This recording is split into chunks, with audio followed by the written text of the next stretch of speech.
Кажете ни какво се случи с нощи според вас пред Народния театър?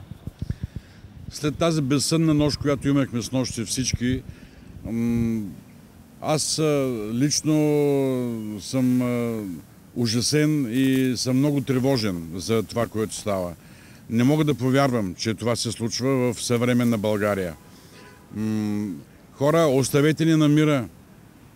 Ние работим честно, достойно, професионално, така както ние можем да работим и така както ние преценяваме, че трябва да работим.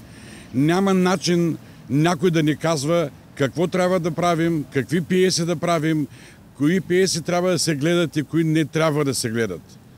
Не се живее по този начин. Аз съм живял в това време. Живял съм диктатурата на пролетарията. Така се наричаше онова време. Нека да не се връща. Не искаме това. Сега сме истински. Сега избухваме в нашето творчество. И никога не сме се съобразявали с това какво мисли публиката. Ние сме пред нея. Ние показваме неща, които тя не очаква. Това е нашата функция. Нямаме друга функция. Не можем да се нагаждаме по вкусовете на публиката. Нашата функция е обратна. Да й представяме друго, което тя не знае, не е чела, не е виждала, не е очаквала като сценично решение. И да я вълнуваме с нашите средства. А те са художествени. И аз съм безкрайно разтревожен, защото във всичко това виждам политическа игра и политическа намеса. Не е достойно. Оставете театъра на мира, моля ви. Аз също не мигнах тази нощ и мисля, че пред Народния театър гледахме следващото издание на Оруел от 1984. Възмутена съм, огорчена съм и мисля, че трябва много категорично да станем срещу това. Безумното е, че хората, които настройват обществото, са тези, които никога не са влизали в театър, никога не са гледали какво изкуство се прави в България.